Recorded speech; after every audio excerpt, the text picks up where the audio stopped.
you hear about that purge? I heard there were 30 to 40 people purged, that they were looking for the leak. They knew there are leaks out of TPUSA.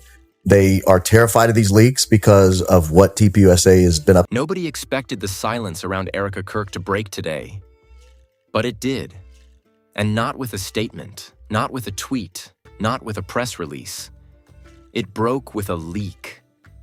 A leak so shocking, so dangerous, so unbelievable, that even people inside TPUSA are allegedly panicking behind closed doors. Because according to a whistleblower, a current TPUSA employee, Erika Kirk didn't just lie, manipulate, and scramble to protect her image. She allegedly sent goons. Yes, actual men. To intimidate her, to silence her, to make sure the truth never left the building. And the moment this leak dropped, everything changed. Screenshots flew. Audio clips started circulating.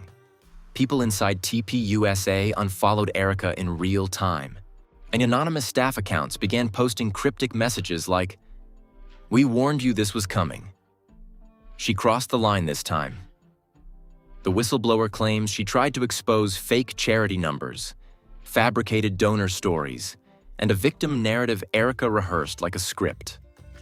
But before she could go public, she says Erika didn't send lawyers. She didn't send HR. She didn't send an email. She allegedly sent men to her. What's up? What's the deal here? Are you trying to come intimidate us or? No, sir. No, No, not at all. No. no, not at all. I was asked to take her pictures. house.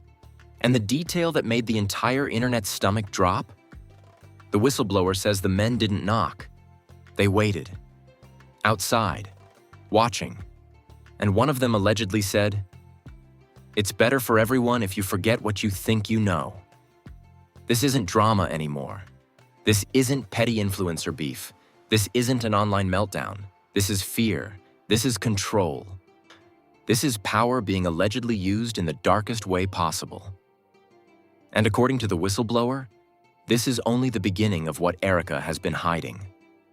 Before today's terrifying leak, before the screenshots, before the anonymous accounts started whispering about goons and silencing tactics, most people only knew Erika Kirk as the polished, smiling, camera-ready face of TPUSA's young Christian woman influencer pipeline. The elegant outfits, the soft-spoken encouragement, the curated faith-based branding, the carefully controlled image that always seemed too perfect. But behind that perfection, people inside TPUSA say there has always been tension, pressure, fear, and an unspoken understanding. You don't cross Erika. Ever. Long before the whistleblower came forward, rumors circulated quietly among junior staff. Whispers exchanged in bathrooms, muttered complaints after meetings, side eyes whenever Erika walked into the room with that stiff church lady smile that never reached her eyes. Some claimed she micromanaged staff to the point of emotional exhaustion.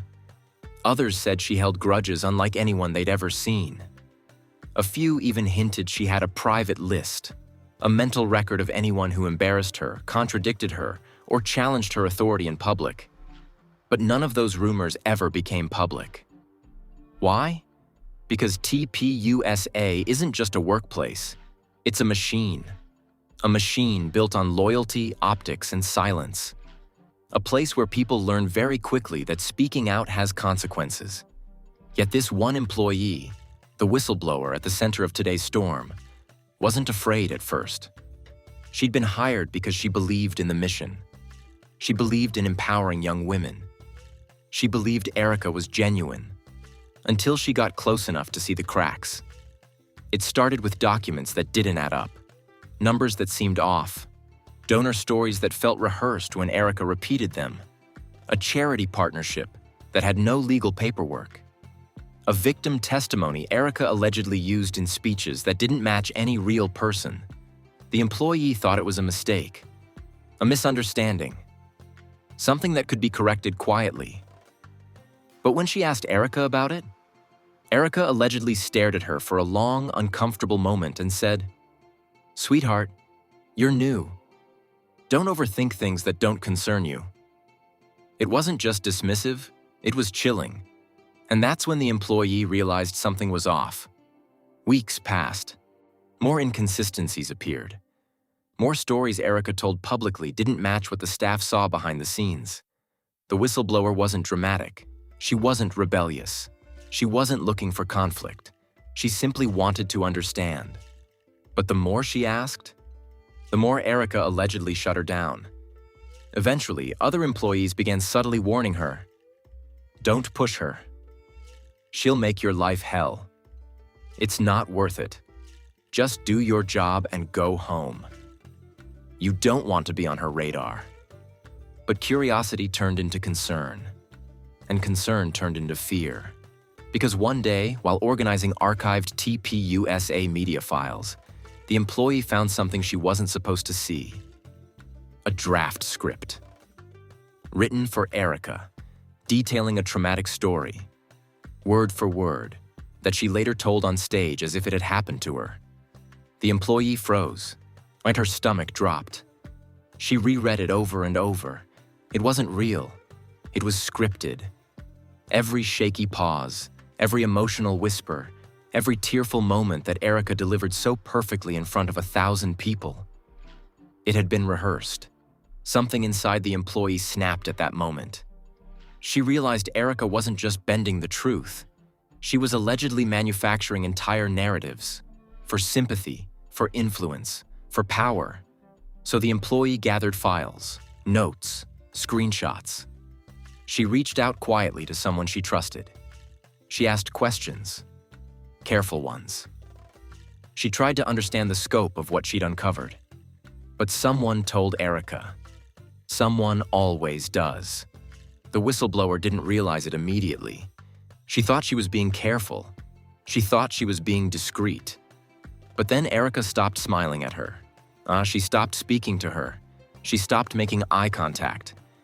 And one day in the hallway, Erika allegedly leaned in and whispered, "If you don't want problems, stop digging." It wasn't a threat. It was a warning. But the employee didn't listen. She continued gathering evidence. She planned to bring it to leadership.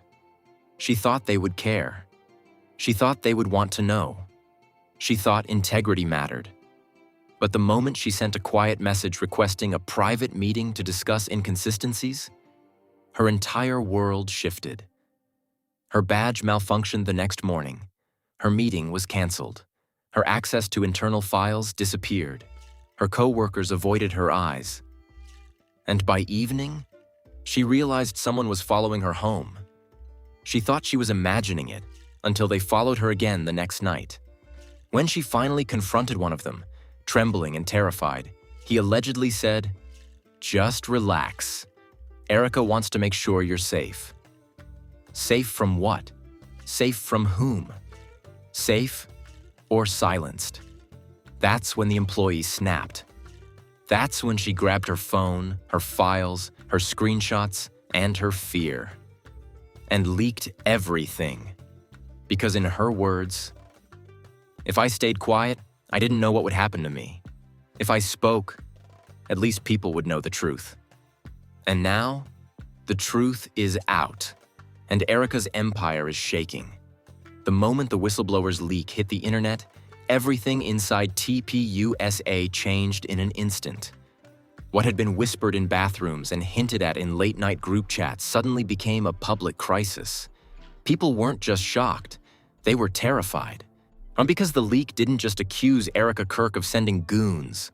It described them, it identified them, and it revealed something so dark, so calculated, so unhinged, that even longtime TPUSA staff said privately, "Yeah, this is exactly her." The whistleblower's first document showed timestamps, license plates, car models, and 2 faces circled in red. These weren't random strangers. They weren't hired by coincidence. They weren't neighborhood passers-by who just happened to be near her home. According to the whistleblower, they were the same men who often escorted Erika when she traveled. The same men she referred to as her security. Even though they weren't contracted by TPUSA. No uniforms, no badges, no credentials, just anger and loyalty. but not loyalty to TPUSA. Loyalty to Erika.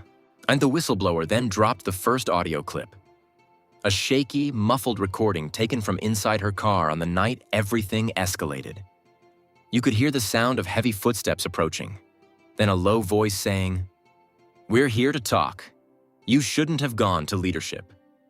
Another voice added, "Erika doesn't want trouble. Let's keep it simple." Those words hit the internet like a nuclear bomb. The comments were insane. This is a mob hit?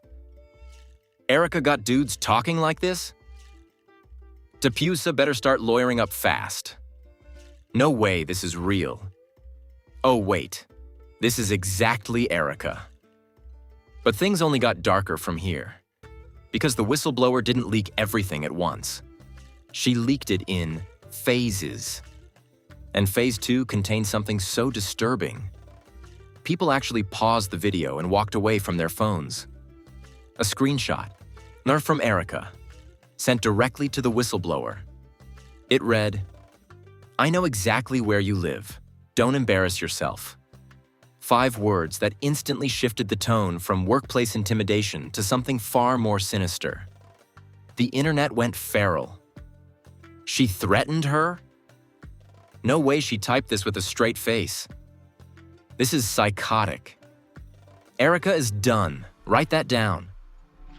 But there was still more. The whistleblower then dropped the first full twist, the one nobody saw coming, the one that rewrote the entire story. Because according to her, Erika didn't send those men out of panic. She sent them out of rage. Rage over something far deeper than charity lies or fake speeches. The whistleblower claimed Erika believed she had been betrayed, not by the employee, not by staff, but by someone inside her inner circle, someone she thought was loyal, someone she thought would die protecting her secrets. And that person allegedly told the whistleblower where to look, which files to open, which stories were fake, which donors were made up, which speeches were rehearsed, which inconsistencies weren't accidents. Someone close to Erika leaked everything from the inside. The whistleblower didn't name them, but she hinted it was someone Erika calls family. The internet collectively gasped, because Erika's entire brand is built on family, faith, sisterhood, unity. To learn that her downfall might be coming from inside her own circle? Shocking, devastating, but also believable. Suddenly, the timeline exploded with theories. It's her assistant. No, it's her mentor. Bro, it's Charles. Let me not say that. Imagine if it's her own sister. I bet it was someone who's been waiting years for this. Theories spread like wildfire. Meanwhile, another employee anonymously posted, "What the whistleblower said is true.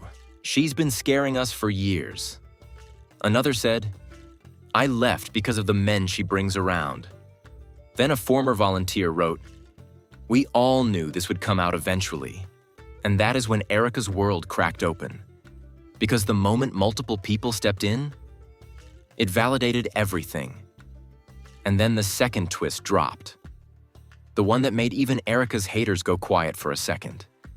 The whistleblower revealed that the 2 men Erika allegedly sent, they didn't just threaten her verbally, they allegedly recorded her, followed her, circled her block, photographed her windows, placed something under her car.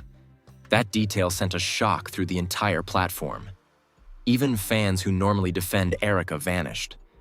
And the whistleblower said, "I didn't want to leak this. I had to." Then she promised something horrifying. "I haven't shown the worst part yet." The internet went dead silent. Because if the threats, the recordings, the screenshots, the car surveillance, the men circling her home, if none of that was the worst part, what on earth was coming next? This isn't just about Erika's lies anymore. This isn't about charity scandals, fake speeches, or influencer manipulation. This is about power, control, fear, obsession, and now, retribution. Because the whistleblower said, "I know who she's really scared of, Ian, and I'm about to prove it." The whistleblower's leak didn't just shake the TPUSA internet bubble. It ripped it wide open. But what nobody expected was how quickly her story grew beyond her own experience. Because after her initial post went viral, more people, staff, former volunteers, interns, event workers, began posting strange, cryptic messages that hinted at something deeper. Not confirmations, not accusations, but patterns. One former intern wrote, "Those late-night check-ins always felt off to me. I thought I was the only one." Another former staff member posted, "People forget how intense the culture was. Some of us took things as intimidation even if they weren't meant that way." And that comment? That comment is what sent the internet into another frenzy.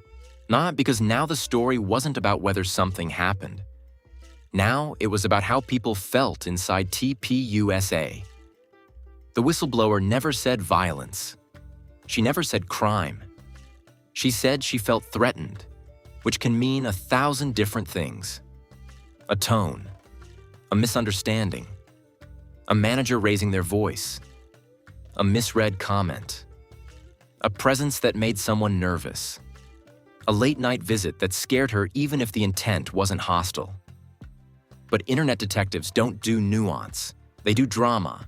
They do theories. They do chaos. And the biggest theory exploding across social media was this: Erika didn't need to send goons. People just feel controlled by her presence. But then the whistleblower dropped the next shocking detail.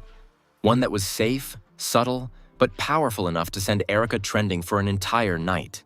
As she posted this, "Most people don't understand how intense things get when someone powerful thinks you embarrassed them." Not a threat, not an accusation, just a statement about workplace culture. But the internet read between every line. Comment sections erupted. "She means Erika gets angry easily. She's talking about office drama that went too far. This sounds like emotional pressure, not physical threats." So it was intimidation by vibes, not violence? A popular political commentator even tweeted, "People underestimate how scary workplace pressure can feel." And that is when the story pivoted. The narrative shifted away from goons or danger and towards psychological tension, workplace politics, miscommunication, and fear of retaliation. The type of fear that doesn't require physical threats at all. And people began saying, sometimes being confronted by the wrong coworker at the wrong moment can feel terrifying. Misunderstandings at work can escalate quickly. Just because something feels threatening doesn't mean it was meant to be. But then, the whistleblower leaked the part that truly blew open the storyline. A calendar screenshot, a simple one. Harmless at first glance, but with a meeting request titled, "Correction Conversation, EK," and the note underneath, "We need to discuss the inaccuracies you reported."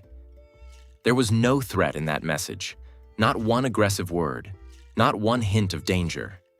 But the whistleblower said, "This meeting was requested the same day I felt followed." She didn't accuse Erika of sending anyone. She didn't say it was coordinated. She didn't say the meeting was part of anything sinister. She simply said, "The timing frightened me." And that sentence, that single sentence, became the internet's obsession. Because people realized this entire storm might be a combination of workplace pressure, emotional overload, fear of retaliation, misunderstandings, intense personalities, and an employee who felt overwhelmed rather than anything illegal or violent. But Erika remained silent, which only made things worse. Then boom, the first major twist dropped. A staffer still inside TPUSA anonymously posted, "To be fair, Erika is very direct. Some people take it personally. Direct, blunt, intense, not dangerous." Suddenly, the narrative shifted again. People began saying, so maybe Erika's communication style came off harsher than intended. Maybe this is a personality clash, not a conspiracy. High-pressure environments can make anyone feel unsafe emotionally. And then came the second twist. Even more shocking, even safer, even more dramatic.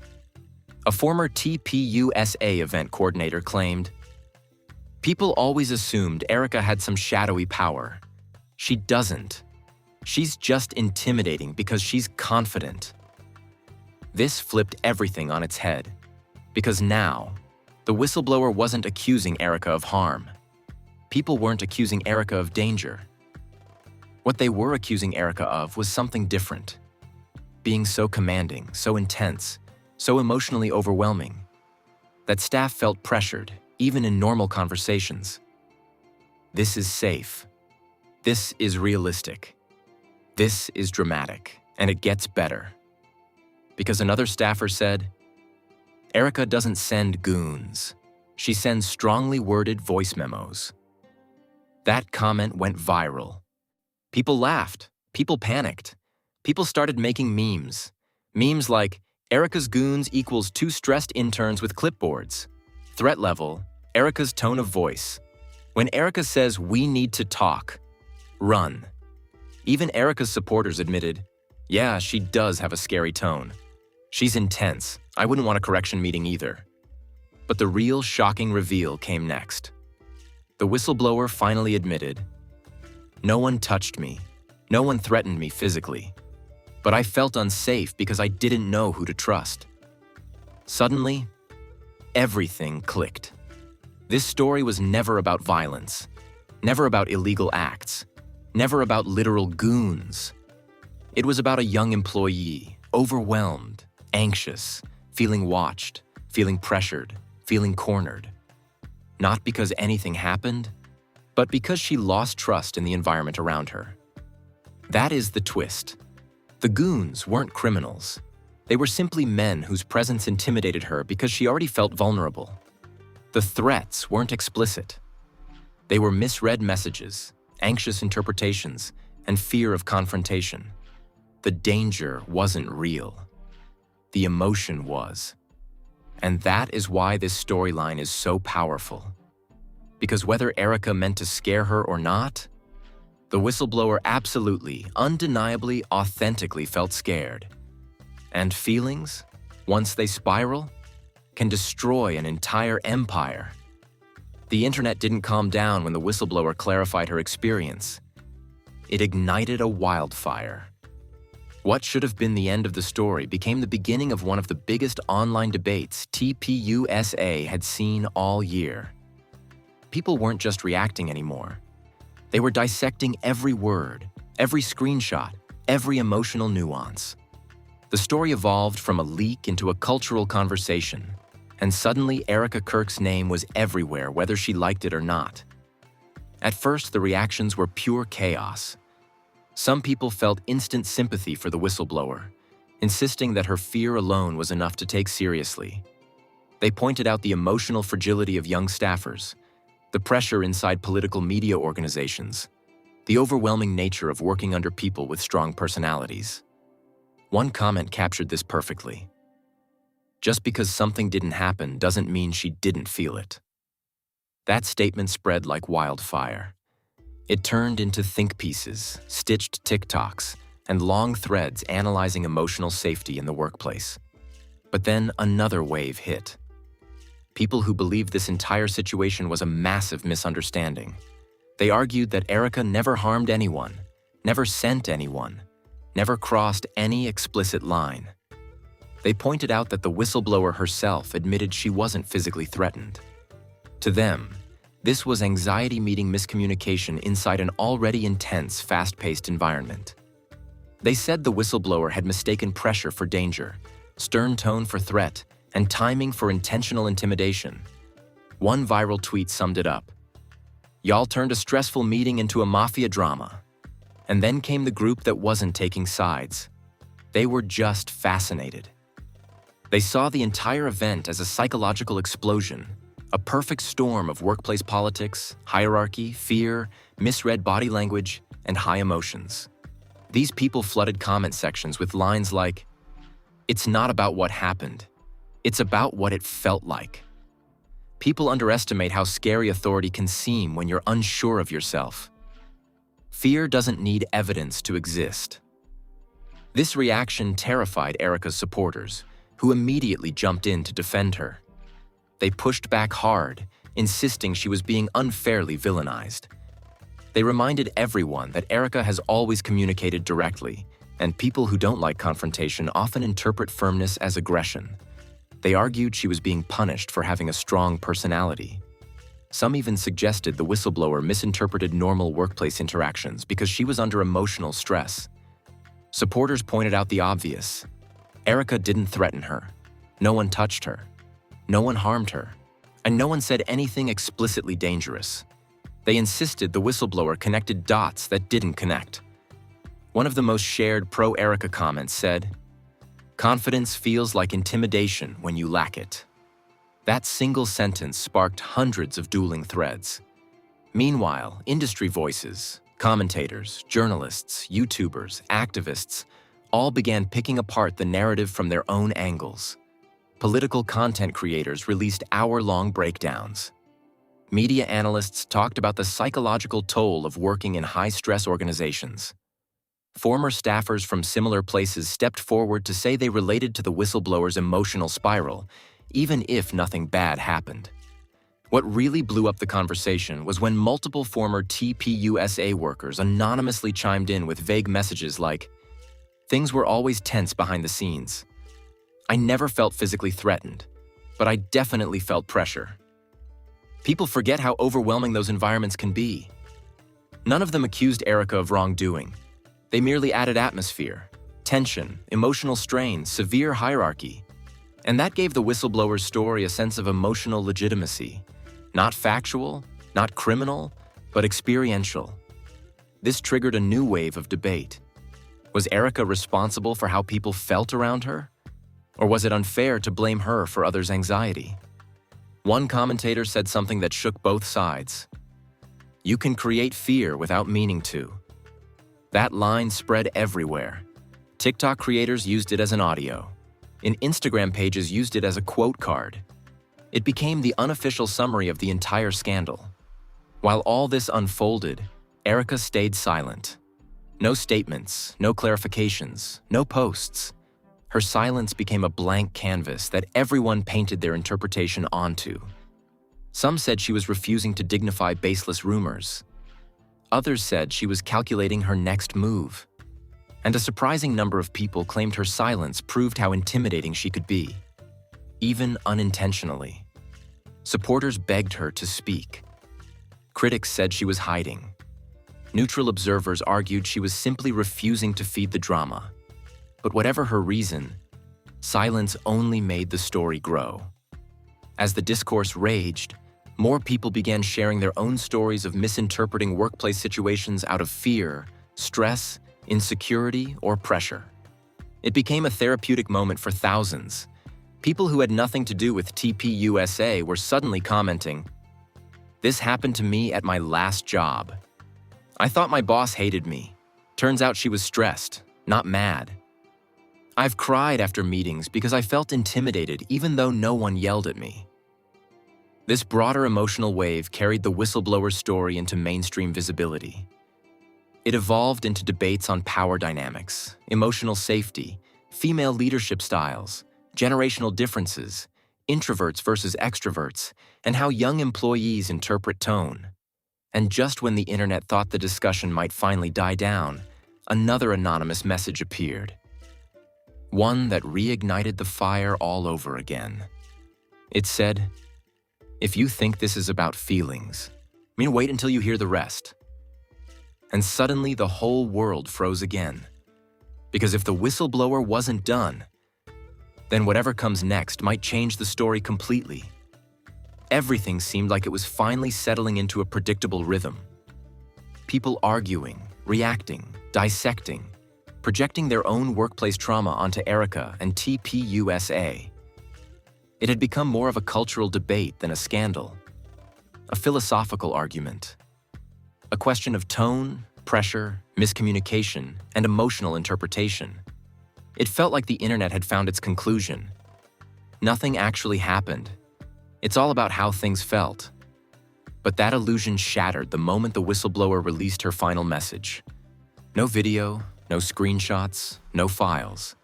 Just a short, I-typed note that stopped millions of people mid-scroll. I haven't even told you the part that scared Erika the most. Instant chaos. People who were already exhausted came running back. Supporters, detractors, meme pages, political influencers, everyone. Because suddenly the framing changed again. Maybe this wasn't about the whistleblower feeling intimidated. Maybe Erika was the one who felt threatened. That possibility rewired the entire narrative.